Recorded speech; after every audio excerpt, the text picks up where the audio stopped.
गुरुवे नमः। सर्वे भवन्तु सुखिनः, सर्वे सन्तु निरामया। नमस्कार साधक जनों, आपके अपने YouTube चैनल मोक्षिता ज्योतिषवाणी में आप सबका एक बार फिर से स्वागत है। आज हम चर्चा करेंगे वृषभ लग्न जातकों के लिए नवंबर 2025 के विशेष ग्रह योग, फलादेश और उपायों की। जैसा कि हमने अपने पिछले वीडियो में मेष राशि के जातकों के लिए उनके प्रत्येक भाव से संबंधित समस्याओं को देखा था और साथ में हमने उनका समाधान भी बताया था।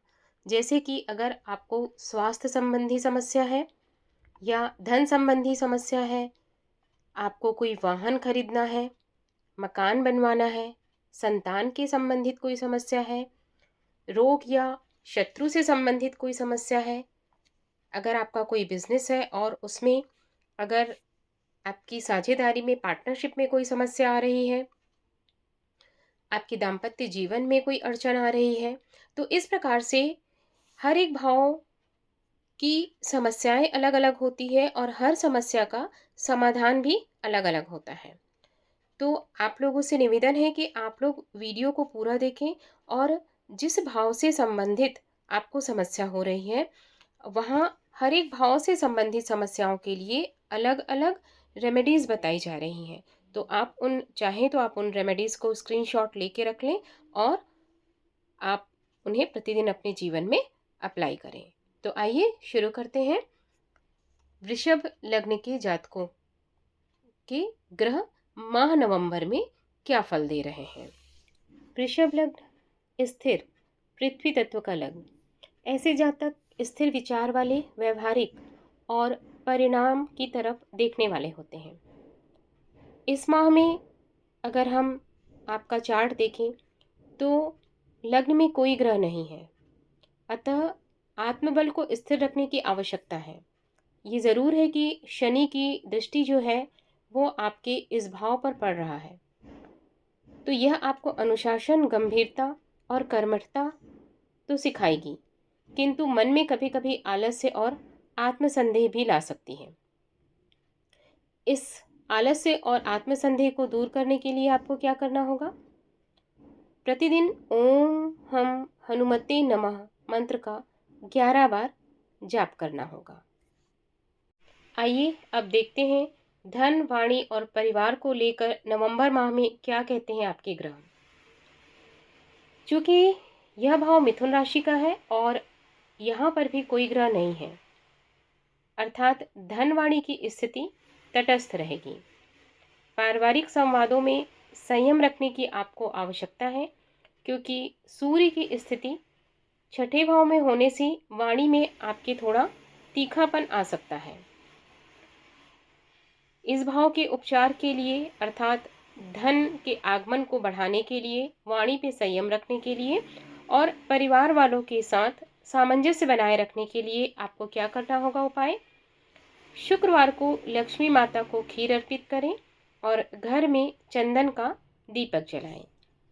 तृतीय भाव जो कि साहस, पराक्रम और छोटे भाई बहनों का भाव कहलाता है, यहाँ कर्क राशि में गुरु बैठे हैं और वो भी उच्च का होकर बैठे हैं, तो गुरु की यह स्थिति बहुत ही शुभ है।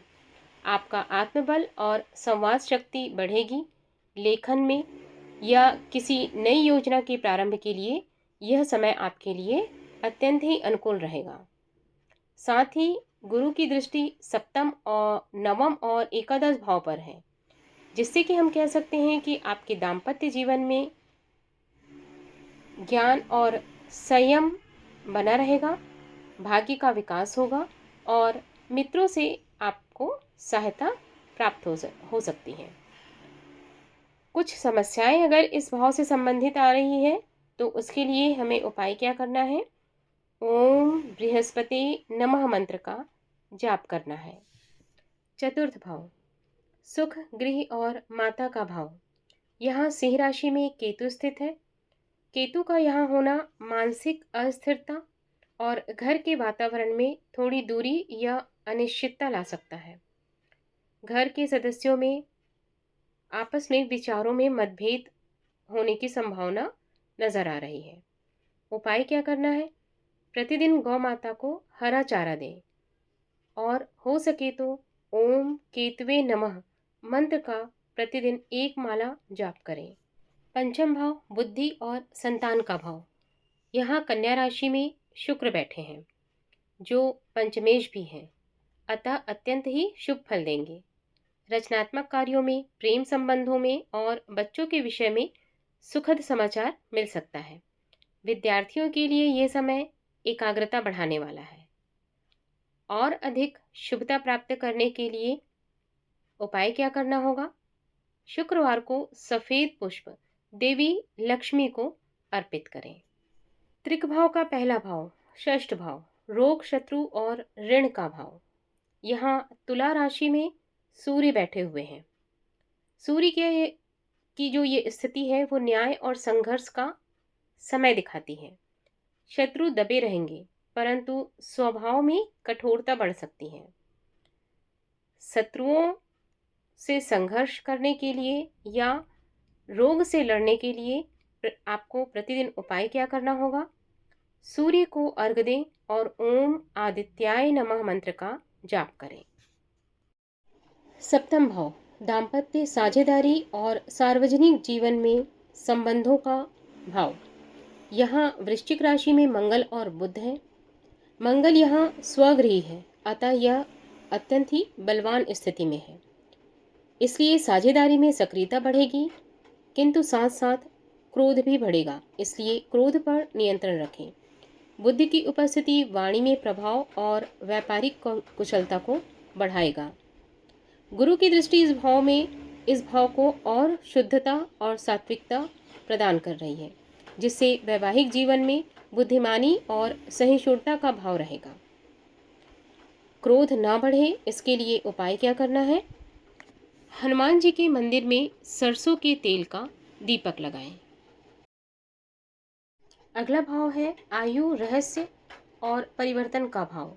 यहाँ धनु राशि है और कोई ग्रह नहीं है, किंतु शनि की दृष्टि इस भाव पर है, जिससे जीवन में किसी गूढ़ परिवर्तन या स्वास्थ्य से जुड़ी चिंता का योग बन सकता है। स्वास्थ्य संबंधी चिंता को दूर करने के लिए उपाय क्या करना है? शनिवार को तिल के तेल का दीपक पीपल के वृक्ष के नीचे जलाएं। भाग्य, धर्म और गुरु का भाव। यहाँ मकर राशि है। यहाँ कोई ग्रह नहीं है, परंतु गुरु ग्रह की दृष्टि इस भाव पर है। यह दृष्टि भाग्य को और अधिक सक्रिय बनाती है। धार्मिक कार्यों में आपका रुझान बढ़ेगा। कानूनी या न्यायिक मामलों में भी आपको न्याय का साथ मिलेगा। इस भाव से संबंधित भाग्य को और अधिक बढ़ाने के लिए आपको उपाय क्या करना चाहिए? गुरुवार को पीले वस्त्र धारण करें और दान में चने की दाल दें। कर्म, पद, प्रतिष्ठा का भाव। यहाँ कुंभ राशि में राहु बैठे हैं और मंगल की दृष्टि भी यहाँ पड़ रही है। कर्म भाव में राहु होने से अचानक आपके कार्य क्षेत्र में परिवर्तन हो सकता है। नए अवसर या कोई बड़ी जिम्मेदारी भी आपको मिल सकती है। मंगल की दृष्टि आपको ऊर्जा देगी, किंतु आपको साथ में यह भी ध्यान रखना है कि आपको जल्दबाजी हानि भी पहुंचा सकती है। तो इस हानि से बचने के लिए या कार्य क्षेत्र में शांति बने रहे, इसके लिए आपको करना क्या होगा? सोमवार को शिवलिंग पर कच्चा दूध चढ़ाएं और ओम नमः शिवाय का जप करें। इच्छा पूर्ति और लाभ का भाव। यहाँ मीन राशि में शनि बैठे हैं।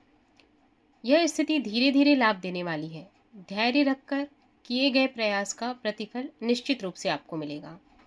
गुरु की दृष्टि इस भाव पर है। यह योग धन वृद्धि और मित्रों से आपको सहायता दिलाएगा। शनि की स्थिति को और अनुकूल बनाने के लिए आपको क्या करना होगा? शनिवार को गरीबों में वस्त्र या जूते का दान करें। द्वादश भाव, व्यय का भाव। यहाँ मेष राशि है और इस भाव पर कोई ग्रह स्थित नहीं है। अचानक खर्च या यात्रा का योग संभव है। ध्यान और एकांत में समय बिताना मानसिक शांति देगा। उपाय क्या करना होगा? मंगलवार की संध्या को हनुमान चालीसा का पाठ करें। तो अब सभी भावों और ग्रहों का अध्ययन करके हम यह कह सकते हैं कि वृषभ लग्न के जातकों के लिए नवंबर 2025 का महीना ज्ञान, परिश्रम और कर्म फल का महीना सिद्ध होगा। गुरु की दृष्टि संबलता प्रदान करेगी। शनि आपको अनुशासन और सफलता तक ले जाएगा। इसी तरीके से हमारे YouTube चैनल पर बने रहें। जय श्री कृष्ण। यदि आपको यह वीडियो उपयोगी लगे तो इसे लाइक, शेयर और सब्सक्राइब ज़रूर करें और जुड़े रहें मोक्षिता ज्योतिष वाणी के साथ। राधे राधे।